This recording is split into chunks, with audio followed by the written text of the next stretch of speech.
Good evening and welcome to the City of Battle Creek, Michigan and our Battle Creek City Commission meeting for July 18th, 2023. It is 7 o'clock p.m.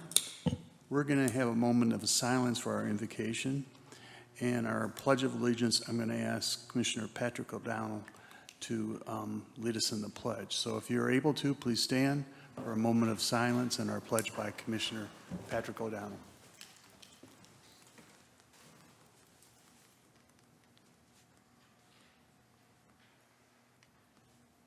Commissioner? Pledge allegiance to the flag of the United States of America and to the republic for which it stands, one nation, under God, indivisible, with liberty and justice for all. Madam Clerk, if you can read the roll. Commissioner Ballard. Commissioner Lance. Here. Commissioner Morris. Here. Commissioner O'Donnell. Here. Mayor Banky. Here. Commissioner Reynolds. Present.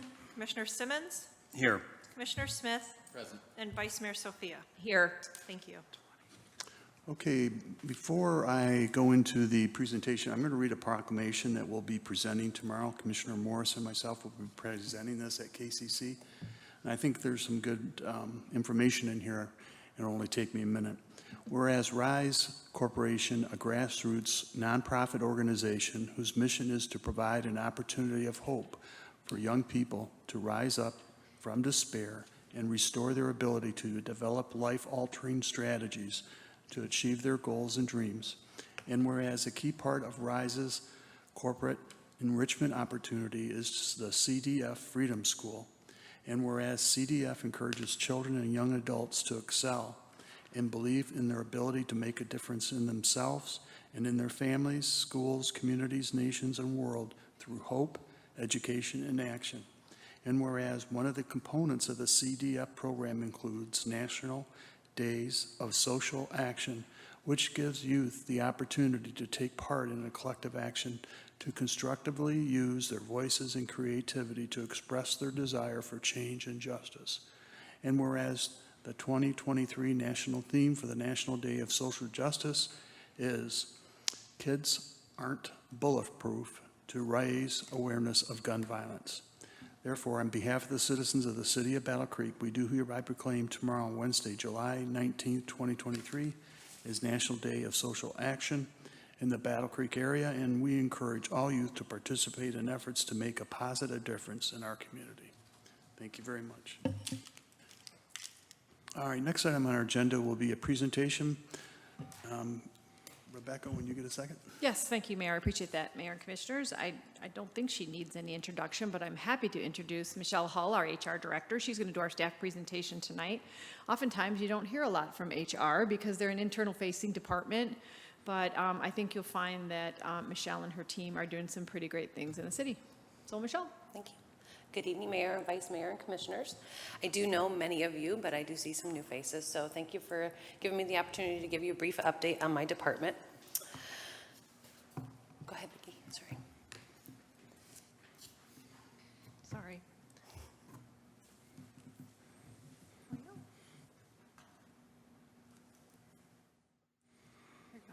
So the Human Resources Department has 8 staff members.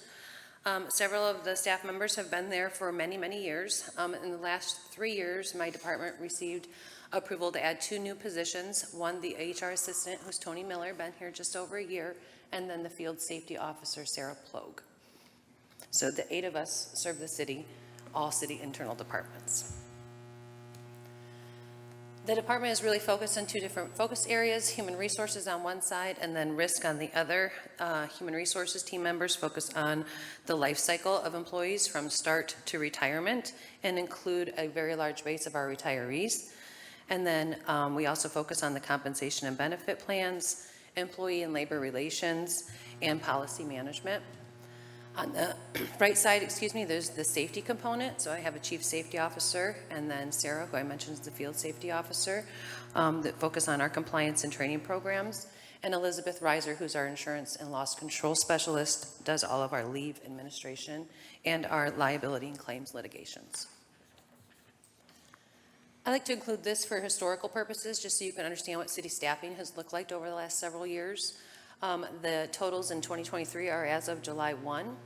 I would like to point out that in 2020, 21, and 22, we began the Great Resignation, so we were impacted with people kind of changing their preferences for work, and we went through a significant loss of talent, but we are ticking up from that. This time last year, at my last presentation, we had 60 open roles. We only have 36 right now. I do also want to mention that the last 12 months had a very large recruitment block for police department. We had 17 individuals in the last police academy, so that was a very large recruiting effort. And we have also had challenges with Battle Creek Transit's recruiting. I'm sure you've probably heard. But I think that some of the benefits from the new contract and the language there will help us move forward with recruiting talent in that area. Oh, sorry, I missed my other page. Staffing per employee group, again, just for your benefit, is just to understand how the collective bargaining units are broke up throughout the city and the number of employees under each contract. And then primarily on the right-hand side, it shows you when the contracts expire. In the next 12 months, we do expect to negotiate 6 of the collective bargaining agreements. And this is just an update of focus areas for the last 12 months and then looking forward. On the right-hand side, one of the things I wanted to mention was our new system that we've utilized called Hire Reach. And really this has focused, it changed us from a behavioral-based interviewing or selection process to more of an evidence-based selection process. And what we mean by that is that we've been given access to data sets that really mimic our job values and our qualifications to the qualifications of a candidate to better match them for career interest.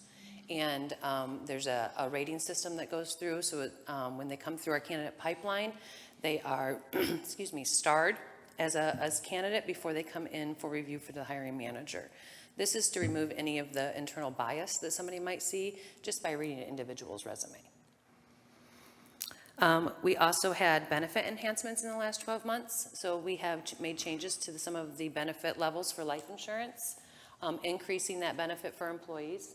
We have also introduced voluntary worksite programs, and those are voluntary pay, so an individual can sign up for accident insurance, hospital stay insurance, or critical illness insurance.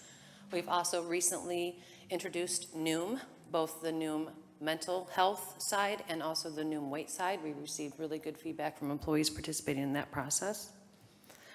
I mentioned the ATU negotiations earlier. Some of the key language changes in that contract include being able to hire individuals without having a CDL so they can focus on these smaller buses and BC Go, and also part-time drivers to help Mallory's schedule. One thing that I'm going to show next, I'm not done yet, is an HR portal. Very excited to show you some of that, and I'm going to have, I'm not going to do that right now, though, Vicki. Okay. I'm going to come back to that. Vicki, show you around that. We've had new employee evaluation that we utilized this year, and I also delivered supervisory training to our frontline leaders. Looking forward, we have the DEI action plan. I know that Kimberly Holly spoke with you last week, so we'll be collaborating with her to identify training needs for our city. We have updated several policies. Some are coming to Rebecca in the next few weeks, a bilingual and interpreter policy, dress code policy, animals in the workplace, and we're currently still working on a parental leave policy. We do hope to review all of our policies by the end of this year. Many are still up there, but they just haven't been refreshed, so they probably have title changes and things of that nature that need to be addressed. For recruitment and succession planning, Battle Creek Fire Department just created a new fire inspector role. That's to help with succession for the fire marshal. We are in a recruitment year for the Battle Creek Fire Department, so you've seen some communications there on preparing for our new eligibility list. The current one does expire in December. And then we have a couple of eligibility lists over the police department for sergeant and the detective bureaus that will be expiring for promotion. We do go to market this spring or this summer with our third-party Gallagher benefits consulting services under PA 106. We typically will go out to market and ask for other carriers to quote our business to make sure that we are being competitive with our rates. And then, as I mentioned earlier, we have preparation for the union negotiations coming up. So the next one is just, I'm going to ask Vicki to click into this link, and it'll take you to the HR portal. This is a communication piece that my department put together and is completely run out of HR. We utilize a platform called JotForm to put all the content out there, and it's intended to kind of replace the employee-only intranet side, which requires an email and password to get in that a lot of people just can't remember. So we created a QR code so individuals can get to it from their cell phone, and go ahead and click on that, Vicki. It's not working. Can you do it like a control click? Does that work like a control and it gives you the hand? On here? Yeah. No. Control key, does it when they mouse over, does that give you the option to click on it? Nope. It's not. Well, I apologize, I won't be able to show you that. But it gives our overview of all the HR department members. It gives the quick links to all the union contracts, quick links to all the city policies, both a hard copy and how we would train for employees to understanding the new policy. It has our safety information, so safety incident forms, SDSs, a lot of just the quick information that individuals need for benefits, MERS pension, am I ready to retire, how do I link into my payroll, etc. Oh, there's a picture of it there, a little bit. So this is really live and in process right now. We are continually adding things to it as we go. So I think that we've received a lot of feedback from individuals who have found value in that, primarily in the quick access to our collective bargaining agreements. So that's one of the things that I'm very excited to share with you. And that's really the end of my presentation. If you have any questions for me specifically. Any questions for Michelle? Commissioner Smith? Thank you, Mr. Mayor. I'm just curious, to the extent you can put financial variables aside, what are some of the biggest hurdles you're seeing in the world of HR in terms of recruitment?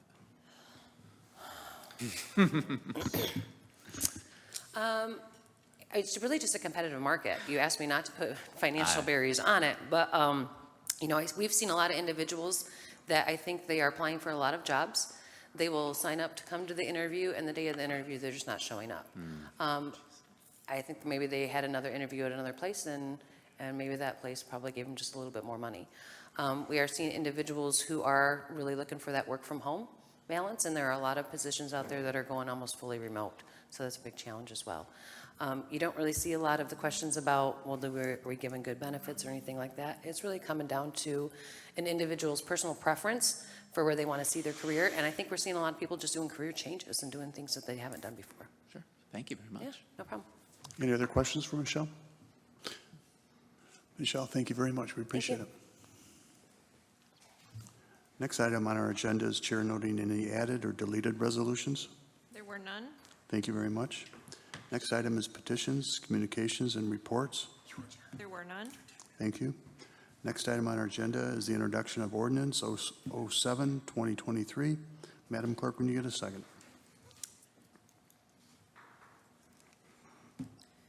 With the changes to the city investment policy approved by the City Commission on July 11, 2023, in Resolution 188, parallel changes to Ordinance Chapter 230, City Comptroller, were necessary. There are various references to a finance director in this chapter, which is no longer a position within the city. That individual now holds the title of Revenue Services Director. Those changes have been made throughout Chapter 230. Chapter 230 also contains additional obsolete provisions such as reference to an Equal Employment Opportunity Committee and references to affirmative action assistance to organizations outside the city. These matters are now handled differently per the funding sources. As well, appellate case decisions have made numerous changes to affirmative action requiring ordinance amendments. This proposed ordinance, number 07-2023, seeks to amend Chapter 230 of City Ordinances, City Comptroller, to remove outdated investment policy, review committee, and budget provisions, and Chapter 222, 226, 230, 288, 290, and 1040 to ungender language and update terms to reflect current city organization. I move for the adoption of ordinance 07-2023. Point of honor, that would be introduction. Oh, I'm sorry. I move for the introduction of ordinance 03-2320, or excuse me. I move, got me shook up there, Jill. I move for the introduction of ordinance 07-2023. Support. Thank you. It's been moved and supported to introduce ordinance 07, 2023. Any public comments at this time? Are there any public comments? Seeing none, any commission comments? Seeing none, would you please vote on the introduction of ordinance 07, 2023?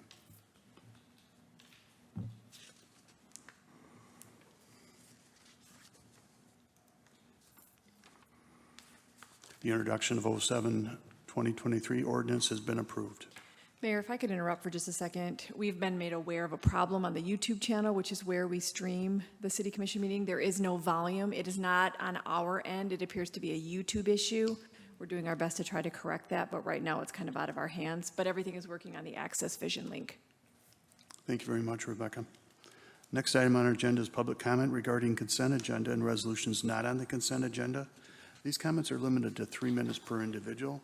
If you'd like to make public comment regarding the consent agenda and resolutions not on the consent agenda, please raise your hand, and we will acknowledge you to come forward to the podium. You will have 3 minutes to make your comments. Please state your name and address before making your comment, and indicate which resolution you are speaking to. Are there any public comments at this time? Are there any public comments? Seeing none, next item on our agenda is commission comment regarding meeting business.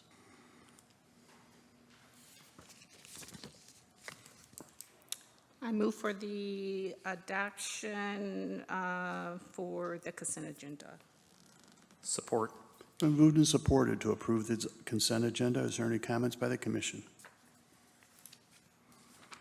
Seeing none, would you please vote on the consent agenda?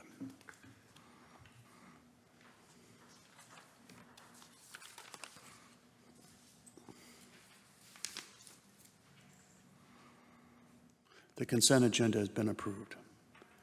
Next item on our agenda are resolutions not on the consent agenda. Resolution number 197, Madam Clerk.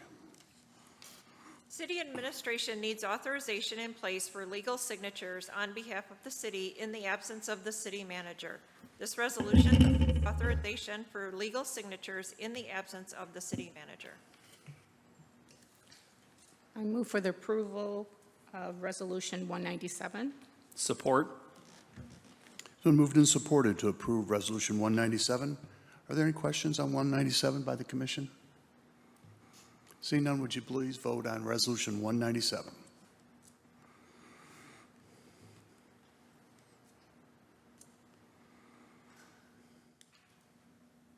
Resolution 197 has been approved. Next item on our agenda is Resolution 198. Pursuant to Employment Provisions 296.09, Section C, no person shall be employed by the city or paid with city funds who has retired under the provisions of the Police and Fire Retirement System. The city manager may make exceptions to this provision with the approval of the city commission when she feels the interest of the city would be served thereby. The city and the Police Officers Labor Council, non-supervisory unit, have entered into a letter of understanding acknowledging that retired officers, including BCPD retirees, may be a good fit for direct hire positions at Bronson Battle Creek BBC Hospital. Hiring retirees and/or certifiable officers directly into BBC positions will mean that the BCPD does not have to force a patrol position to cover. For these reasons, the city manager believes that the interest of the city would be best served by making an exception to the general prohibition of re-employing city retirees. This resolution seeks authorization for the city manager to employ Jeff Case, a BCPD retiree, and up to 2 others to be named under 296.09 Section C to fill roles at Bronson Battle Creek Hospital. I move for the approval of Resolution 198. Support. It's been moved and supported to approve Resolution 198. Are there any comments by the commission? Seeing none, would you please vote on Resolution 198?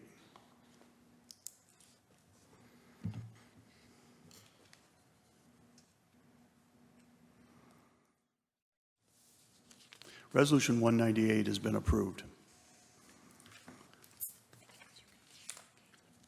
Next item on our agenda is Resolution 199. Madam Clerk. For a number of years, the city has provided the services of a school liaison officer at the Lakeview School District in its high school.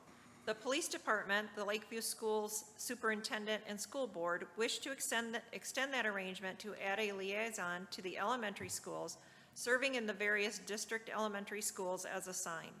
The police officer serving in the role as a liaison officer will be provided office space within the assigned schools and is considered part of the police department day shift, reporting to a day shift sergeant at the Battle Creek Police Department. This liaison officer will also report to the Lakeview School District Superintendent for daily assignments. This resolution seeks authorization for the city manager to enter into an agreement between the City of Battle Creek and Lakeview School District to provide one certified police officer to carry out the duties of a school liaison officer at the Lakeview Elementary Schools for the 2023-2024 school year. I move for the approval of Resolution 199. Support. Been moved and supported to approve Resolution 199. Are there any comments by the commission on Resolution 199? Seeing none, would you please vote on Resolution 199?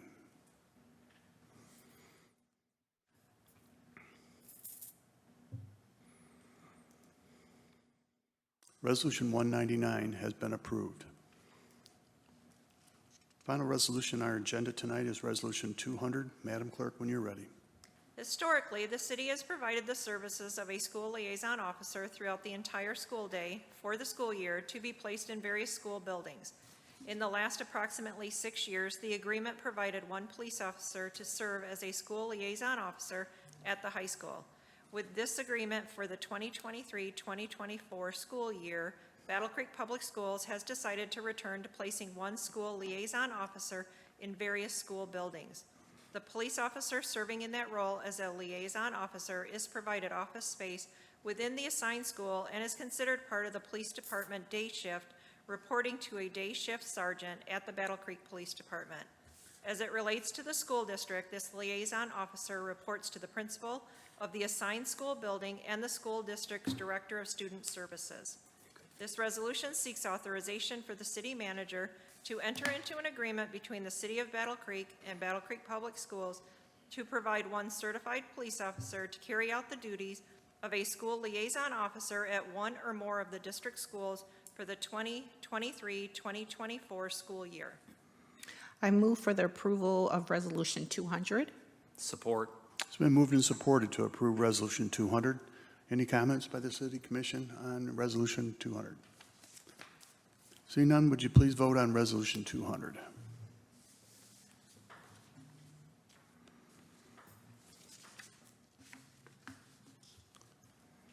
Resolution 200 has been approved. Next item on our agenda is general public comment. If you'd like to make general public comment regarding the matters over which the City Commission has control, please raise your hand and wait for us to acknowledge you, and then come forward to the podium. You will have 3 minutes to make your comments.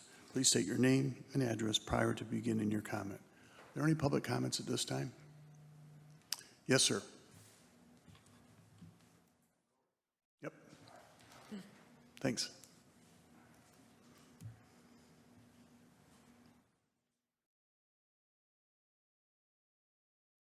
Hello, everybody. My name is Dean Warden. I live at 223 Martha Drive.